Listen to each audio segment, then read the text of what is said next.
En el nombre del Padre, del Hijo y del Espíritu Santo. Amén. Ave María Purísima. Sin pecado concebida.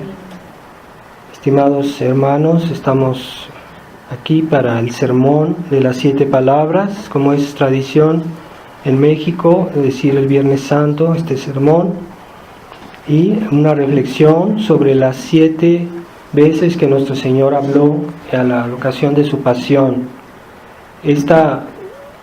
Cuando Él estaba en la cruz, tratemos de comprender estas palabras que no son como muchas veces la gente las oye, pero no quiere comprender exactamente qué es lo que nuestro Señor quiere decir y toda la importancia que tienen. Las primeras palabras de nuestro Señor fue cuando Él perdonó a todos, cuando dijo: Padre, perdónalos porque no saben lo que hacen. Nuestro Señor todavía piensa en las personas que le han hecho mal y pide por ellas. Son muy raras las personas que rezan por aquellos que les hacen daño. Tal vez se quejan de ellos, tal vez piden a Dios justicia, pero rezar por ellos es más difícil y con mucho trabajo lo hacen. Así que tengamos esa compasión, porque nosotros también a momento dado en esta vida hemos cometido errores, hemos sido malos, y a pesar de todo Dios nos ha tenido compasión, así que debemos tener compasión por los demás. Hay personas que se portan muy mal y que a momento dado cambian de parecer y se vuelven buenas personas. Hay casos de personas que eran muy malas y que se hicieron santos, tal vez por la oración de alguien, por la oración de alguno de aquellos a quien ellos les hicieron daño. Santa Teresa de Ávila rezaba mucho por los que la trataban mal y rezaba mucho por ellos, porque nuestro Señor nos pidió de perdonar a nuestros enemigos y de saber presentar la otra mejilla. No quiere decir que debemos aceptar todo, lo que quiere decir Dios es que debemos tener paciencia con los que nos hacen daño y darles una oportunidad para que se corrijan. A veces nuestra paciencia, a veces una palabra suave, porque cuando se responde al orgullo con orgullo, se vuelve una enfermedad incurable, tanto en uno como en el otro. Hay muchas personas que cuando alguien les responde con orgullo, son incapaces de no responder también con orgullo. Esa mansedumbre solo es capaz nuestro Señor y sus santos, o las almas santas que tienen mucha fe, mucha humildad, pero son muy pocas las personas que saben responder con humildad cuando los tratan con soberbia. No es fácil, es cierto, no es fácil, pero es lo que debería ser. Y nosotros mismos, si alguien nos dice algo, nos los dice de mala manera, de una manera que no nos gusta, pues tenemos mucha tendencia a responderle de la misma manera.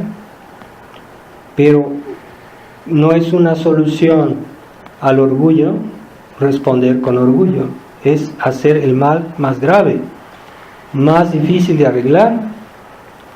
Y hay quienes lo ven eso como un acto de justicia, o sea, así Él me trató así, entonces yo también.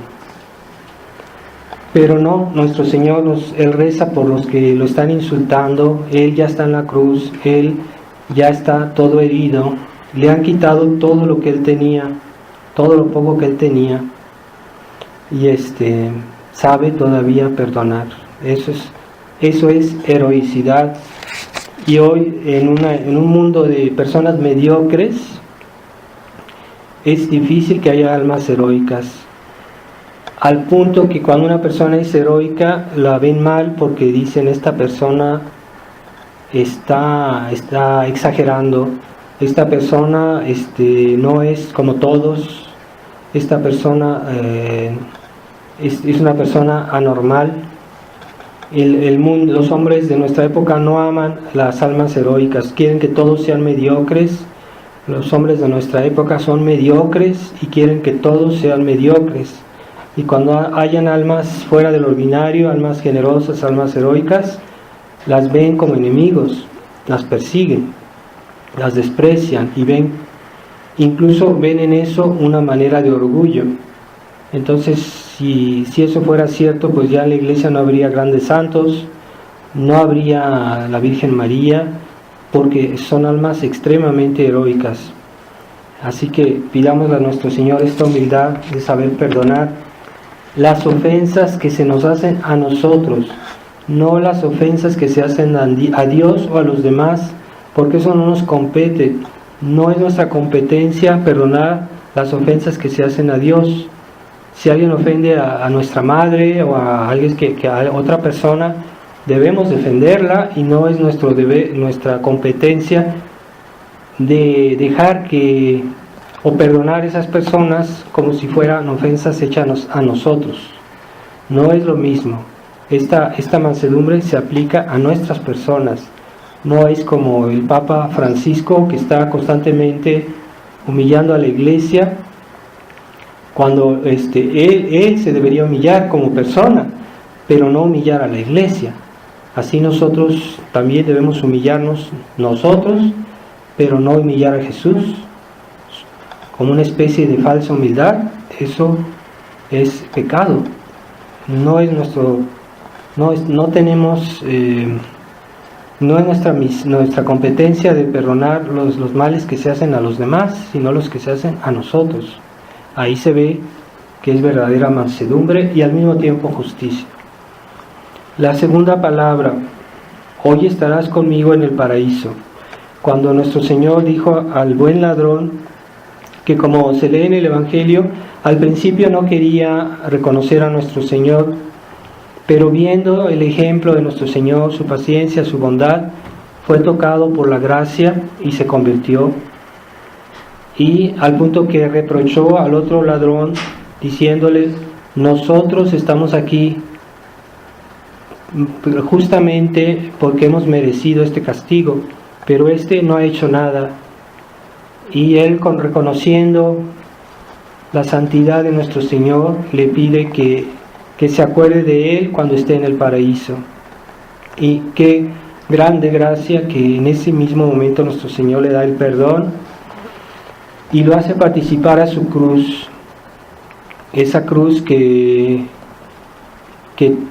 podemos, que es nuestra, porque todos tenemos algo que sufrir, alguna pena, pero cuando la unimos a la de Jesús adquiere valor y es una fuente de salvación. Así que en ese momento el buen ladrón expió todos sus pecados y se salvó, mientras que el mal ladrón, como no quiso aceptar, como no quiso creer, sus sufrimientos fueron inútiles y no se salvó. Así que reflexionemos, y si pedimos perdón a Dios humildemente, sencillamente, Jesús nos va a decir: pues hoy estarás conmigo en el paraíso. Es necesario que nuestro arrepentimiento sea sincero, nuestra oración sea sincera y que nuestra unión a Él sea sincera, es decir, no solo de palabra, sino también de obra, y no solo de apariencia, sino también de obra, porque cuando sufrimos por nuestro Señor es algo concreto, no es ilusión. Cuando sufrimos por hacer la voluntad de Dios, por portarnos bien, no es algo artificial, es algo muy concreto, y eso es lo que hoy falta al mundo, que muchos católicos solo quieren participar a las gracias de nuestro Señor, que ganó nuestro Señor, pero no quieren participar a su cruz, no quieren participar a sus esfuerzos, no quieren participar a sus humillaciones, quieren todo gratis y fácil.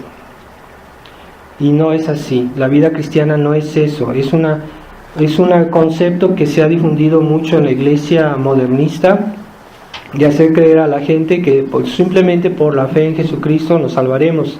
Es el concepto protestante. No basta la fe, también se necesitan las obras y la perseverancia. Así que queremos participar a la pasión, tenemos que hacer nuestra parte, nuestra pasión. Tercera palabra. Mujer, he aquí a tu hijo. Hijo, he aquí a tu madre. Jesucristo nos dejó el ejemplo de grandísima pobreza, porque ya le habían quitado todo, le habían quitado sus apóstoles, le habían quitado su reputación, le habían quitado su salud porque la habían completamente destruido físicamente, le habían quitado la consolación de tener a sus discípulos con él, y ahora él, en un acto generoso, voluntario, también nos da a su madre. Y al único apóstol que tenía ahí se lo entrega a su madre. Entonces nuestro Señor murió completamente pobre, pero no desesperado, sufriente, pero no inquieto, que es lo que muchos tienen mucha dificultad de entender, cómo puede uno sufrir y guardar la paz, como si no fuera posible, y sí es posible. Nuestro Señor estaba en una paz perfecta a pesar de sus grandísimos dolores. La Virgen María igualmente en una paz perfecta a pesar de sus grandísimos dolores, y no estaban en la inquietud. Eso no es fácil, ¿verdad? Hay pocas personas que en sus cruces guardan la calma y que saben someterse a la voluntad de Dios. No es fácil, es verdad, pero es posible. Y Nuestra Señora pues era un mar de lágrimas, un mar de sufrimiento, un mar de amargura, pero en la paz. Y nuestro Señor, cuando uno ve la sábana santa, aquí tenemos una reproducción de la sábana santa, se ve su rostro lleno de golpes, lleno de heridas, pero se ve la paz en su cara, la serenidad. Les aconsejo de detenerse un momento a mirar el rostro de nuestro Señor, y verán que sí, en su rostro hay mucha paz, mucha serenidad, pero un gran sufrimiento. Y también les pido que cuando tengan oportunidad de estar en el altar de la Virgen María esta tarde, pues ir a rezarle a Nuestra Señora y pedirle la fuerza que no tenemos, pero que ella nos puede conceder, nos puede alcanzar de Dios. Cuarta palabra. Dios mío, ¿por qué me has desamparado? Estas palabras de nuestro Señor no son palabras de desesperación o de desconfianza con Dios, sino simplemente una exclamación de dolor por una apariencia, porque aparentemente Dios lo abandonó, y que muchos, a pesar de sus sufrimientos, no se salvarían. Muchas almas, a pesar de todo lo que nuestro Señor hizo, no se salvarían. Él lo sabía. Muchos de los que estaban ahí presentes, aunque nuestro Señor estaba muriendo por ellos, no se iban a salvar. Pero no es porque Dios no haya hecho todo, sino porque ellos no han aceptado, porque no han querido. Así que no debemos tener esa mentalidad de querer que Dios se adapte a nosotros. Es el orgullo del hombre moderno, querer que Dios se adapte a nuestros gustos, a nuestros deseos, a nuestros placeres, cuando somos nosotros que nos debemos adaptar a Dios.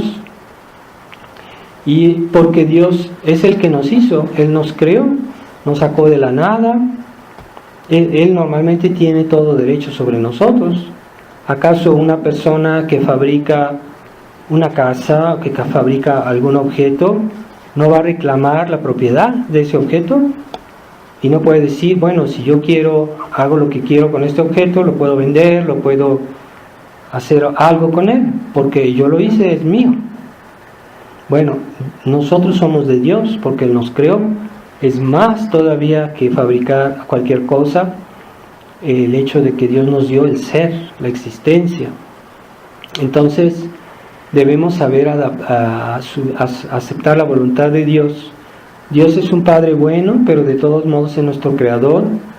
Así que Él es condescendiente, a veces con nuestras necesidades, con nuestros gustos, pero no nos hagamos la idea de que tiene que ser siempre así, que Dios haga siempre nuestro capricho, nuestra voluntad. Hay quienes blasfeman reprochándole a Dios porque no se hacen las cosas como ellos quieren. Y finalmente Dios no los ayuda porque ellos no hacen todo lo que Dios espera de ellos. Así que, y aun si Dios no nos considera lo que le pedimos, debemos aceptarlo y pensar que lo que en esta vida Dios no nos concede, la felicidad que en esta vida Dios no nos da, nos la dará en la otra vida. Eso podemos estar seguros si hacemos su voluntad. Así que nunca nos desanimemos. Aquellos que mueren sin recurrir a Dios son desesperados, y es el peor de los pecados, el pecado de desesperación. Aquellas personas que hasta el final del último instante de su vida no piden perdón, no se dirigen a Dios y mueren en sus defectos, en sus pecados, en sus vicios. Esas personas son personas desesperadas. Aquellos que se suicidan, que se dan la muerte como si su vida les perteneciera a ellos cuando pertenece a Dios.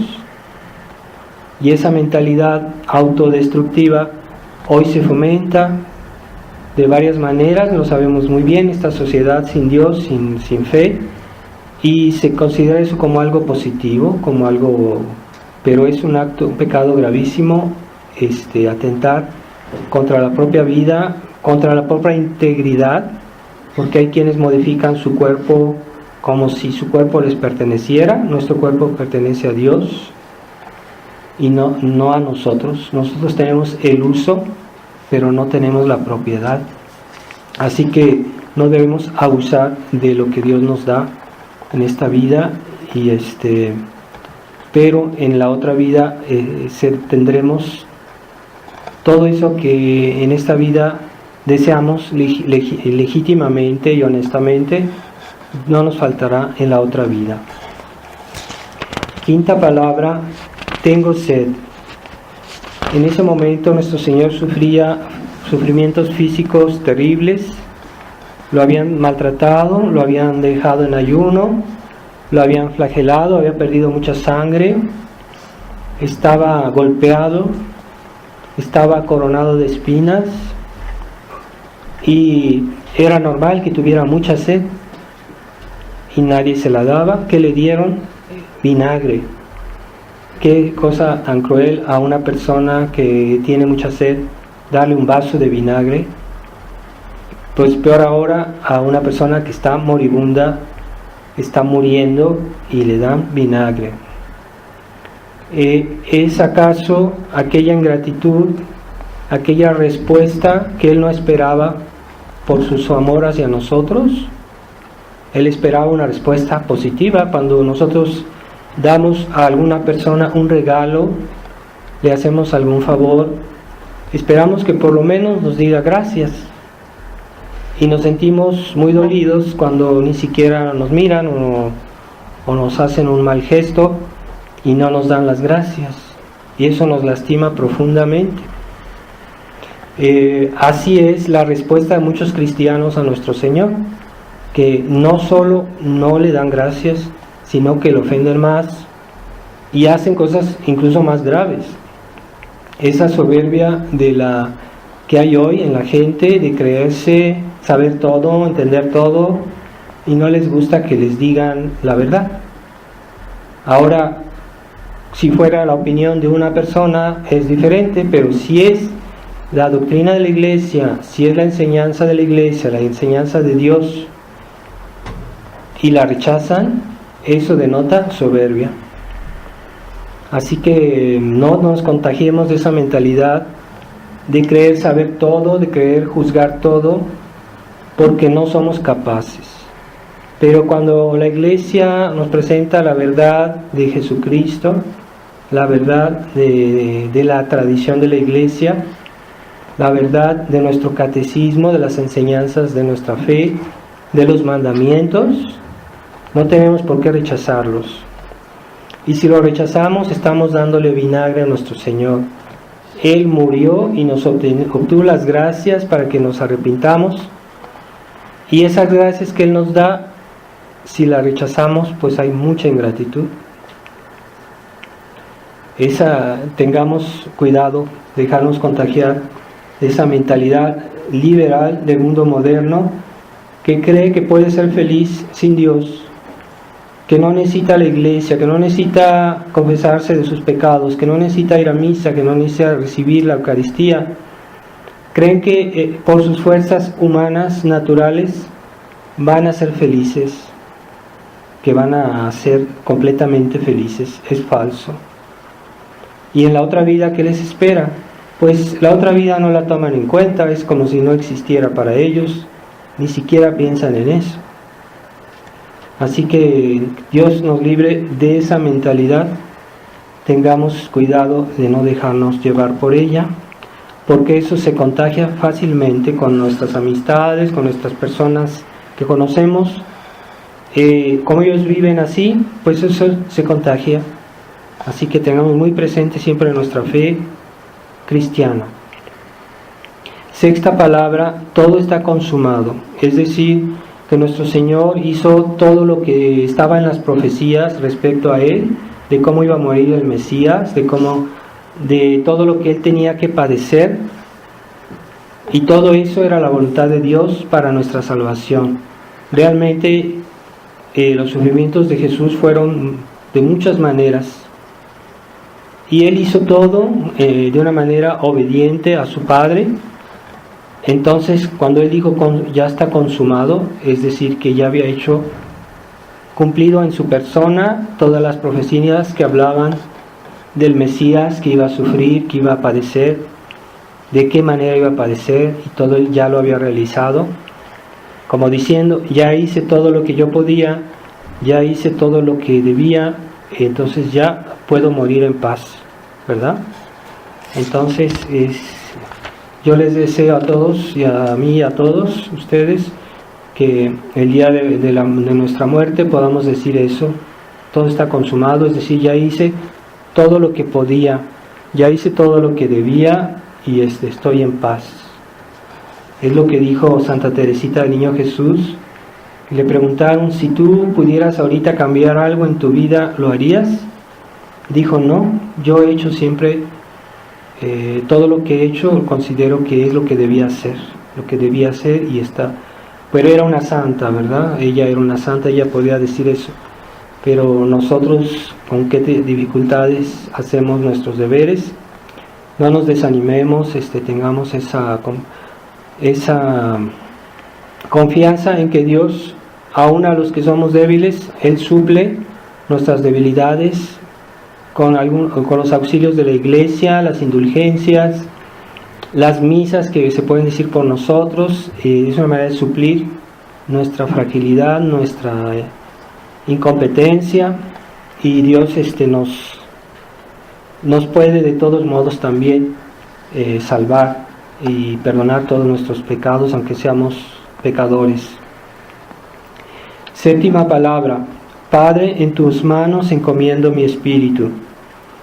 Esta manera de hablar es respecto a su alma, porque Jesús era Dios, pero también como hombre tenía un alma, y cuando Él murió, pues su alma se separó de su cuerpo, pero su divinidad no se separó ni de su cuerpo ni de su alma. Es decir, que aún después de su cuerpo era divino, y también su alma era divina, digna de adoración. Por eso, por ejemplo, adoramos la sangre de nuestro Señor. Hay la fiesta de la preciosísima sangre, porque la sangre de Jesucristo, aunque esté separada de su cuerpo o de su alma, sigue siendo divina. Entonces, por eso esta devoción. Entonces, Padre, en tus manos encomiendo mi espíritu. Hay ese acto final de aceptación, y que una vez que todo está consumado, pues nuestro Señor le encomienda a Dios en su espíritu que después de su muerte, como es la tradición de la iglesia, su alma fue al seno de Abraham, donde estaban todos los santos del Antiguo Testamento, donde estaba Abraham, los santos de los profetas, de Moisés, todos los santos del Antiguo Testamento.